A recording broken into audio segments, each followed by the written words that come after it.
The Assembly will now hear an address L'Assemblée va maintenant entendre une allocution faite par Sa Majesté le roi Philippe VI, roi d'Espagne.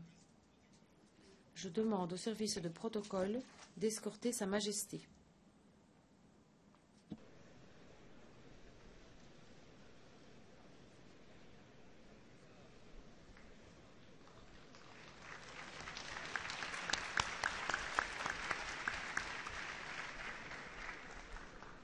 on behalf of the Au nom de l'Assemblée générale, j'ai l'honneur de souhaiter la bienvenue aux Nations unies à Sa Majesté Don Philippe VI, roi d'Espagne, et je l'invite à prendre la parole devant l'Assemblée. Vous avez la parole, Majesté.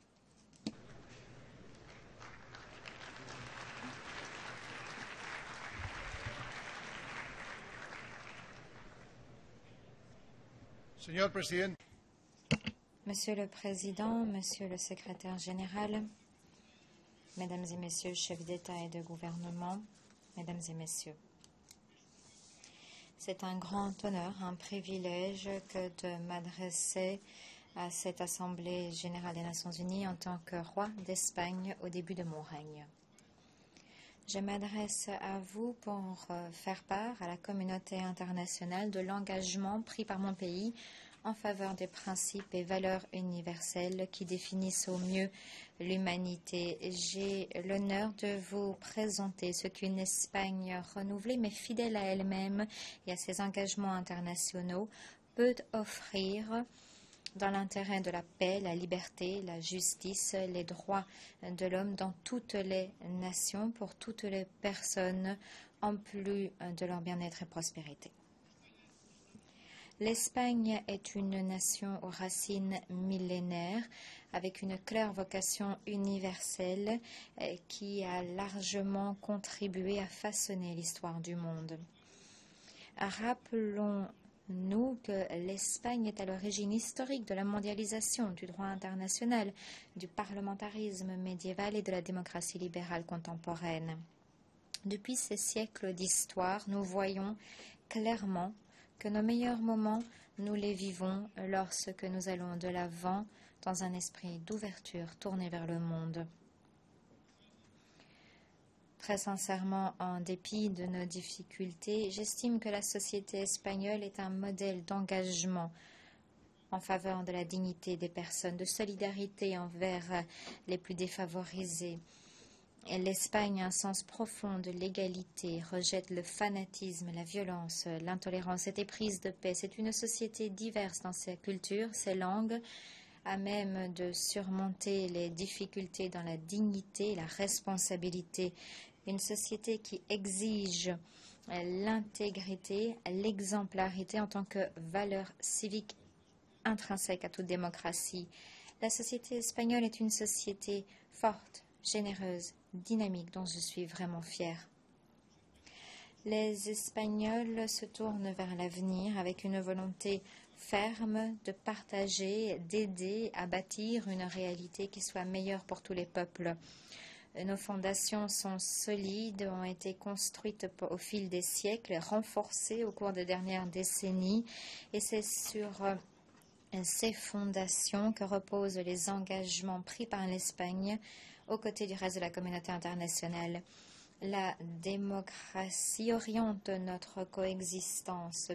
Cela fera bientôt 40 ans qu'a été engagée la transition politique espagnole qui nous a permis de passer d'une dictature à un système politique de liberté, de droit, caractérisé par une soif de réconciliation nationale et un véritable esprit de concorde. Qu'il me soit permis, par conséquent, de revendiquer dans la fierté et l'émotion cette grande œuvre politique des Espagnols, un exemple pour le monde entier, un système à partir duquel les Espagnols ont créé un État social-démocratique, un État de droit qui protège tous les citoyens, tous les territoires de l'Espagne dans sa diversité politique, géographique, culturelle et linguistique. Par conséquent, vous pouvez compter sur l'engagement indéfectible de l'Espagne afin de promouvoir, de défendre les valeurs démocratiques dans le monde. Sans oublier les conséquences de la crise, le développement économique de l'Espagne, surtout depuis la deuxième moitié du siècle dernier, a placé notre économie parmi les premières de la planète, parmi les économies les plus ouvertes et compétitives. Et l'Espagne est devenue le leader au niveau mondial dans différents secteurs à valeur ajoutée, à grand impact social. Grâce à tout cela, l'Espagne a pu appuyer sans faille un développement économique mondial qui soit durable, qui rende possible le progrès matériel, le bien-être, qui crée des emplois, qui protège les personnes et leurs droits sociaux, un développement durable sur le plan écologique, dans le plein respect des normes internationales et qui retrouve des valeurs déontologiques dans les comportements économiques et internationaux. Eu égard à la culture, l'Espagne a été et est une puissance de premier ordre. La culture, pour toutes les sociétés, est ce qui façonne notre identité, qui est source de richesse matérielle et immatérielle. La force de l'espagnol, langue universelle, partagée par des dizaines de pays, des centaines de millions de personnes sur tous les continents, contribue à garantir une plus grande diversité culturelle et linguistique sur la scène internationale. Il s'agit là d'un objectif sans nul doute essentiel pour la communauté humaine dans toute sa diversité que vous représentez. Voilà pourquoi l'espagnol doit assumer pleinement sa définition officielle de langue officielle des Nations Unies, langue de travail, langue présente et dûment représentée. Vu l'ampleur de notre base culturelle, nous affirmons l'engagement de l'Espagne en faveur de la défense de la diversité culturelle sous toutes ses manifestations et dans tous ses domaines. L'histoire, l'emplacement géographique privilégié à la croisée des continents, des mers et des civilisations fait que l'Espagne s'est dotée d'une projection universelle, d'un lien tout particulier avec certaines régions de la planète, notamment l'Europe, qui est une dimension évidente. Le processus d'intégration continentale au sein de l'Union européenne fait partie intégrante du projet national du Royaume d'Espagne. Nous revendiquons une Europe unie, cohérente, qui préserve et propage les valeurs démocratiques et civiques qui ont inspiré sa création et qui œuvrent à la prospérité de tous ses citoyens. Nous défendons une Europe forte, solidaire, qui contribue généreusement et efficacement au progrès dans la paix d'autres régions du monde. Du fait de l'histoire et de la culture, la communauté ibéro-américaine des nations fait partie intégrante de notre sentiment collectif d'identité et représente pour nous une véritable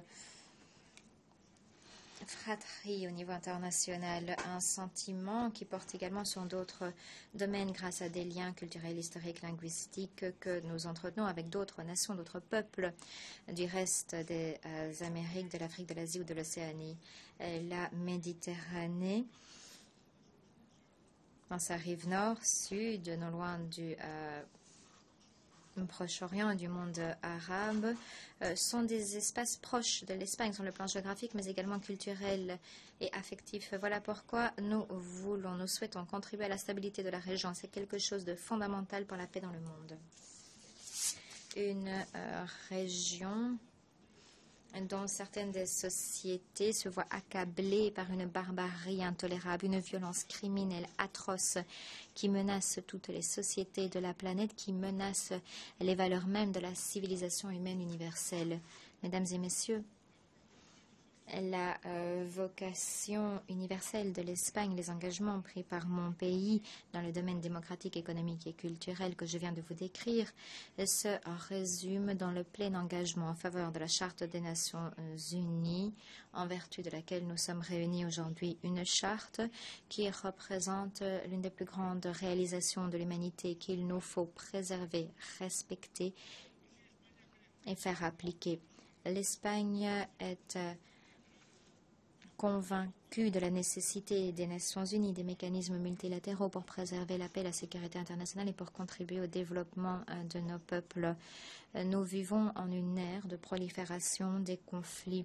Et certains ont un impact dévastateur, des conséquences aveugles sur les populations civiles. Notre premier objectif doit être de prévenir les guerres et si nous y échouons, il doit être de protéger et d'aider les innocents et les damnés. Nous ne pouvons jamais fléchir dans notre résolution à régler ces questions par la voie diplomatique en utilisant tous les instruments que nous donne la Charte des Nations Unies. Ne perdons pas l'espoir. Gardons à l'esprit que malgré tout, la volonté de concorde peut et doit prévaloir sur les haines les plus ancrées. Une version en tapisserie de Guernica, œuvre d'un peintre espagnol universel, Pablo Picasso, est à l'entrée du Conseil de sécurité. Cette scène représente quelque chose qui émeut encore nos consciences, qui nous rappelle les conséquences fatales de notre incapacité à prévenir et à régler les conflits qui nous accablent tous. Et car c'est une erreur que de croire que les guerres ou les catastrophes causées par l'homme n'ont d'impact que sur une communauté ou sur une région, sans toucher les autres. Lorsque la barbarie triomphe en un lieu du monde, nul n'est à l'abri de cette barbarie, nous en sommes tous victimes. Mais les conflits armés ne représentent pas la seule menace pour la communauté internationale. Le mal prend diverses formes, ses victimes ont de multiples visages. Chaque enfant pris au piège dans une situation de crise, de violence, chaque femme dont les droits sont limités ou foulés aux pieds parce qu'elle est femme, chaque malade qui meurt faute de médicaments, chaque ancien qui est abandonné, chaque famille qui n'a pas de quoi se nourrir, qui ne peut espérer une juste distribution de la richesse, chaque journaliste assassiné parce qu'il a informé sont autant d'appels à notre conscience, à notre devoir, autant d'appels à l'action. Les membres de l'Assemblée générale peuvent compter sur l'Espagne pour faire face ensemble et dans le respect du droit international à ceux qui veulent détruire à grand renfort d'intolérance, de violence, de sectarisme, les valeurs et principes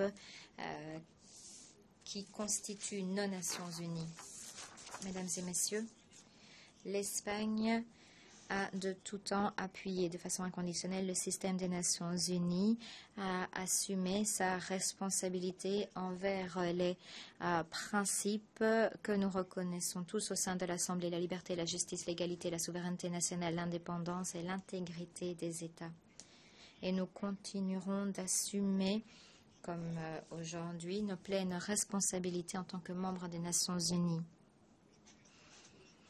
De par cette vocation, l'Espagne fait un pas de plus en avant et pose sa candidature à un siège non permanent au Conseil de sécurité pour l'exercice biennal 2015-2016. Notre candidature s'inscrit dans notre engagement fort visant à servir davantage la communauté internationale, comme nous l'avons fait au sein du Conseil de sécurité une fois par décennie depuis 40 ans, car vous avez eu confiance en nous. Je vous demande simplement de renouveler cette confiance.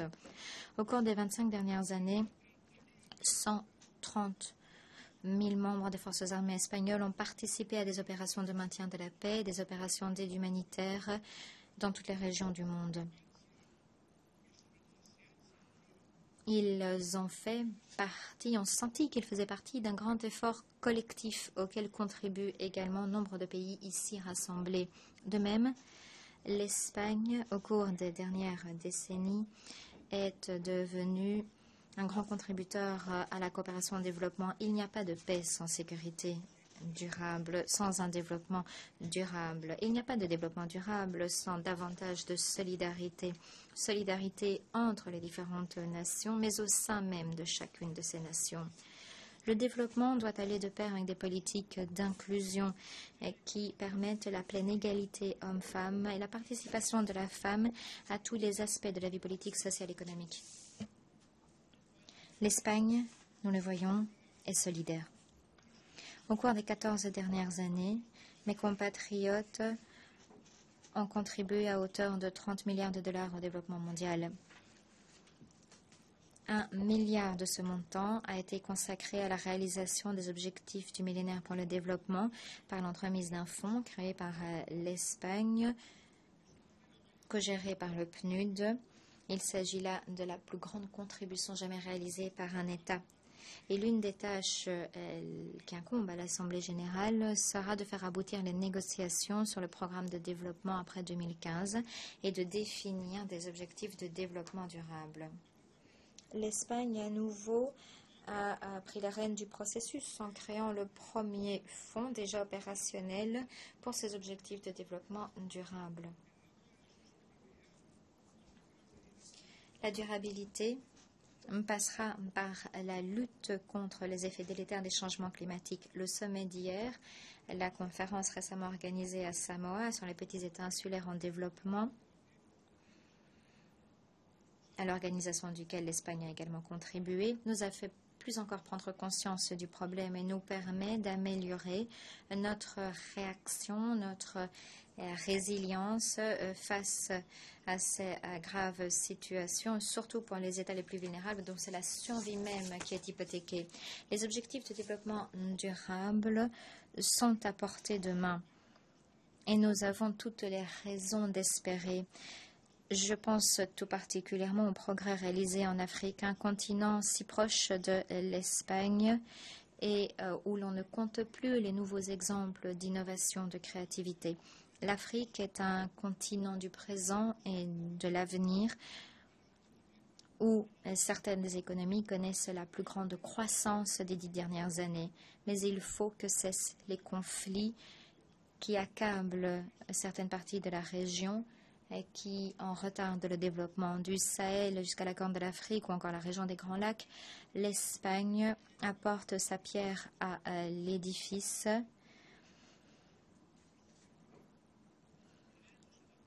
sur la base de notre vocation, de notre proximité. Nous croyons en l'Afrique et nous le prouvons, notamment lorsque surgissent des crises aiguës, comme l'épidémie d'Ebola, qui touche une partie importante du centre du continent.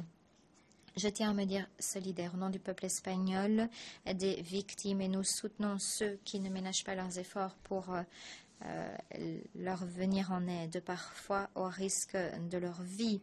Et je rends hommage aux coopérants, tout le personnel humanitaire des Nations Unies dont la vocation les amène à tout donner, à tout abandonner, au nom des plus vulnérables, où qu'ils se trouvent. Mesdames et messieurs, 30 années se sont écoulées depuis la première intervention de mon père, le roi Juan Carlos, devant cette Assemblée générale. Aujourd'hui, comme hier, l'Espagne entre dans une ère nouvelle. Aujourd'hui, comme hier, nous prenons notre place de membre actif et responsable de la communauté internationale. Je puis vous assurer que la communauté internationale représentée aujourd'hui par l'Assemblée générale pourra compter à l'avenir sur le soutien et la participation active de l'Espagne afin de défendre sans relâche les valeurs et les intérêts d'une humanité vivant dans la paix, la prospérité, la justice, de Nations Unies qui non seulement seront plus fortes, mais surtout de Nations Unies qui seront plus unies contre le fanatisme, l'intolérance, la barbarie, plus unis pour lutter contre la pauvreté, la misère, la marginalisation, plus unis pour que l'éducation et la santé profitent à tous, plus unis, Monsieur le Président, pour défendre fermement la dignité de tout être humain. Je vous remercie.